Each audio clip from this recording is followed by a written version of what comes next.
નવી નવી રેસીપીઓ જોવા માટે મારી ચેનલ હર્ષા કુકિંગ ગુજરાતીને સબસ્ક્રાઇબ કરો અને લાઈક પણ આપો. હર્ષા કુકિંગ ગુજરાતી ચેનલમાં આપનું સ્વાગત છે. આજે આપણે બનાવીશું ચટાકેદાર અને મજેદાર આલુપુરી. તો ચાલો બનાવીએ આલુપુરી.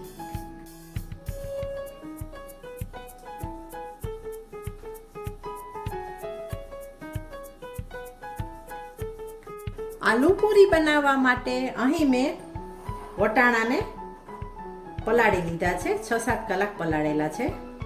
જોઈ શકાય છે વટાણા સારી રીતે પલળી ગયા છે. અને એક આપણે બટેટું લીધું છે. બંનેને આપણે પહેલા બાફી લઈએ. કુકરમાં આપણે વટાણા ટ્રાન્સફર કર્યા છે. હવે તેમાં પાણી ઉમેરીએ. તેની અંદર આપણે બટેટા એડ કરી દઈએ. 4 વિસલ આપણે કરી લઈએ. વટાણા અને બટેટા બફાઈ રહ્યા છે ત્યાં સુધી આપણે પૂરી માટે લોટ બાંધી લઈએ. અહીં મેં 1 વાટકી મેંદો લીધો છે. તેમાં આપણે મીઠું એડ કરીએ અને 2 ટેબલ સ્પૂન આપણે તેલ એડ કરીએ.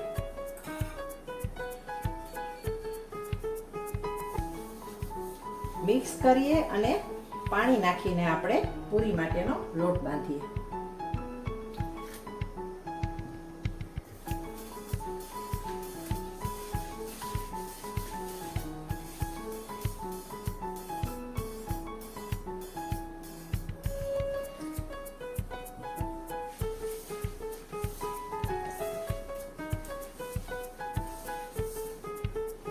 હજુ થોડું પાણી જોઈશે.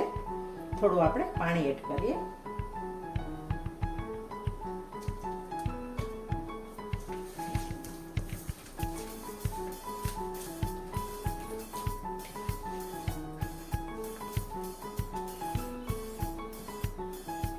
અહીં લોટ થોડો ઢીલો લાગે છે જેથી આપણે થોડો મેંદો ઉમેરીએ.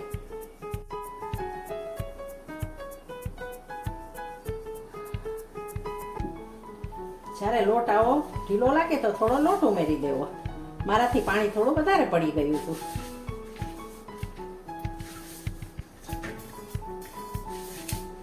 જોઈ શકાય છે લોટ હવે એકદમ પરફેક્ટ બની ગયો છે.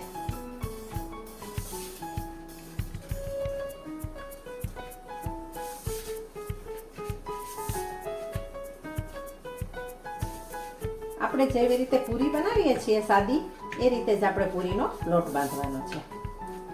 અને આ રીતે જો પાણી વધારે પડી જાય થોડોક લોટ ઉમેરી દેવાનો. થોડું તેલ ઉમેરીએ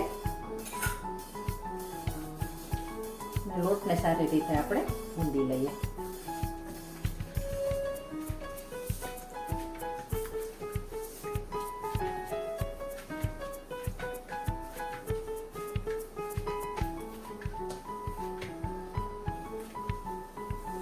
લોટને આપણે ઢાંકીને રેસ્ટ આપીએ.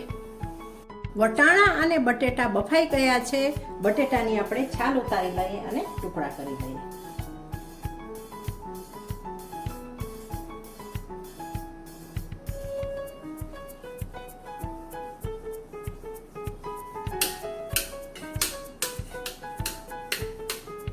વટાણા બટેટાની આપણે ચટપટી બનાવીશું.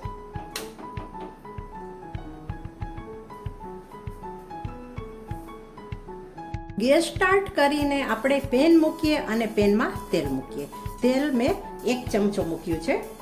તેલને આપણે ગરમ થવા દઈએ. તેલ જેવું ગરમ થાય તેવું જ આપણે જીરું ઉમેરી દઈએ. 1 તમાલપત્ર અને 1 લાલ મરચું આખું નાખી દઈએ. હિંગ નાખીએ. ગેસને આપણે સ્લો કરીએ. આદુ મરચાની પેસ્ટ, તમે લસણની પણ પેસ્ટ આમાં નાખી શકો છો, પણ મેં લસણની પેસ્ટ ઉમેરી નથી. હવે ઉમેરીએ સ્વાદ પ્રમાણે મીઠું, હળદર, ધાણા જીરું અને કાશ્મીરી મરચાની ભૂકી અને તીખી મરચાંની ભૂકી બંને નાખીશું, કારણ કે આપણે બનાવી રહ્યા છીએ ચટપટી, જેથી થોડો તીખો સ્વાદ સરસ લાગશે. ખાટો અને તીખો સારો લાગશે આમાં સ્વાદ. તરત જ ઉમેરી દઈએ આપણે બાફેલા વટાણા. વટાણા નાખ્યા પછી આપણે થોડા આ રીતે પ્રેસ કરીને દબાવીએ.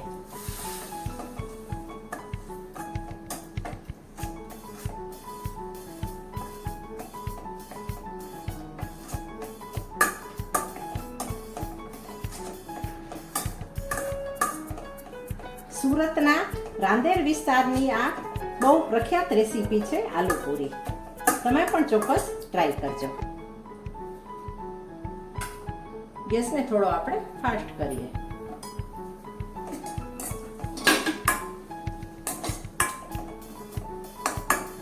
હવે ઉમેરી દઈએ બાફેલા બટેટાના ટુકડા. તમારે જે માપ પ્રમાણે બનાવવું હોય એ પ્રમાણે બનાવી શકો. વધારે ઓછું, વધારે જોઈતી હોય તો વધારે વટાણા બટેટા નાખવાના અને એ રીતે મસાલો નાખવાનો.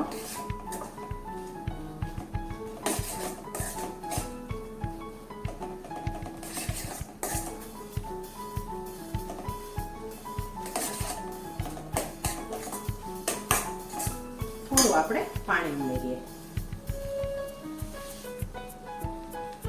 જેથી મસાલા વગેરે અંદર સારી રીતે આવી જાય. લાસ્ટમાં આપણે નાખીએ થોડો ગરમ મસાલો અને કોથમરી.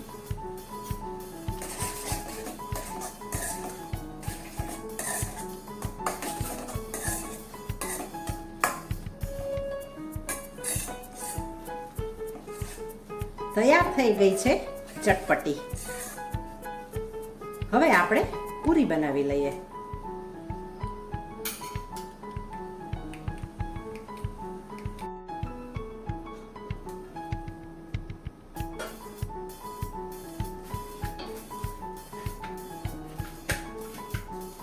લોટને આપણે થોડો મસળી લઈએ અને તેના લુવા કરીએ.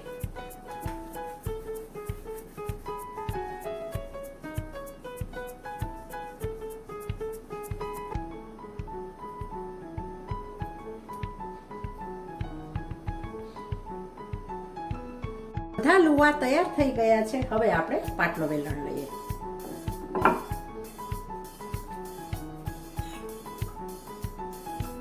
થોડું તેલ ઉમેરીએ.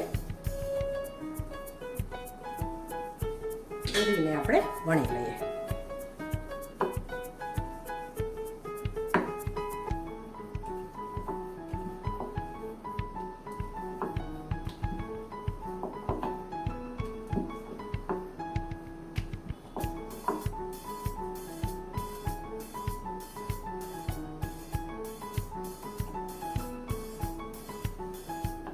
બધી જ પૂરી આ રીતે આપણે વણી લઈશું.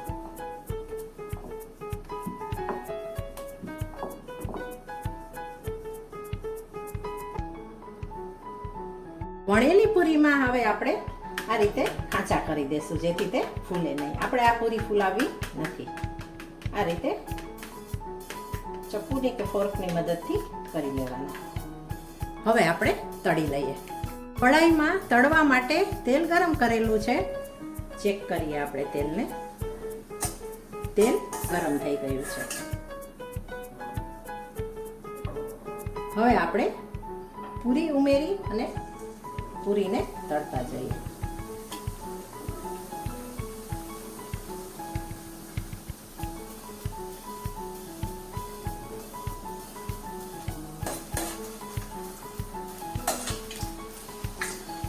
ગેસને આપણે સ્લો રાખીએ.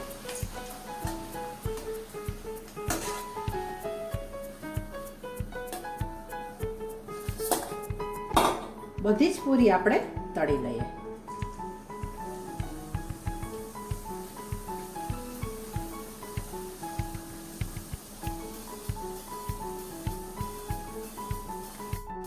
વટાણા બટેટાની ચટપટી પૂરી અને ચટણીઓ વગેરે તૈયાર થઈ ગયું છે. હવે આપણે સર્વિંગ કરીએ. એક પ્લેટમાં આપણે આ રીતે પહેલા પૂરી મૂકીએ.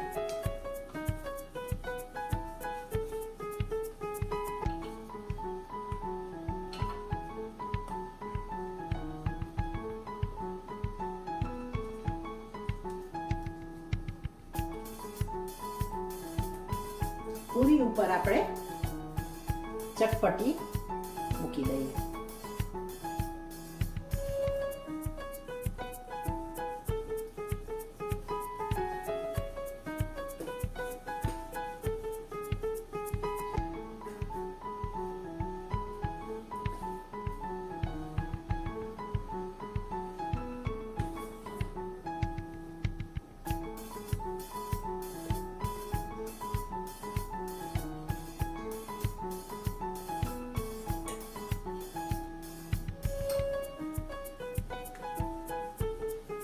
ઉપર લીલી ચટણી એડ કરીએ.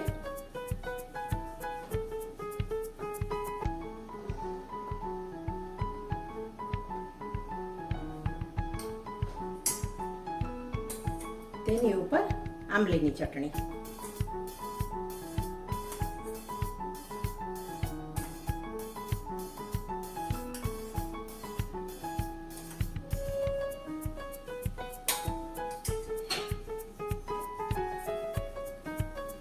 તેની ઉપર ચાટ મસાલો.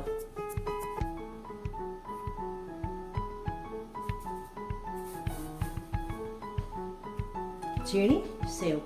સેવને બદલે તમે ચવાણું પણ ઉપર મૂકી શકો.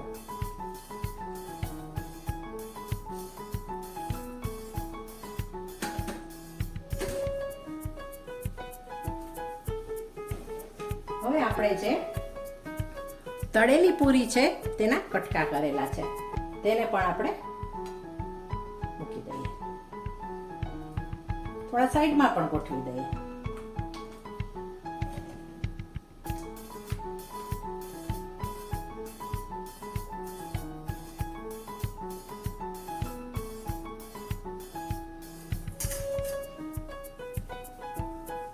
હવે આપણે ચીઝ નાખીએ.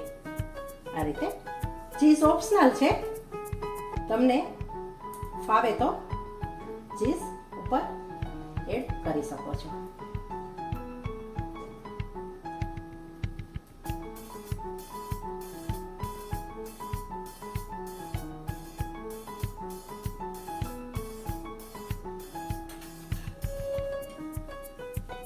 ઉપરથી કોથમરી.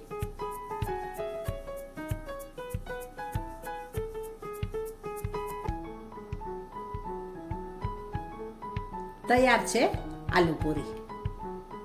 સુરતી આલુપુરીની સર્વિંગ થઈ ગઈ છે. આલુપુરીનો આ વિડીયો તમને કેવો લાગ્યો તે મને જરૂર જણાવજો. Thanks for watching.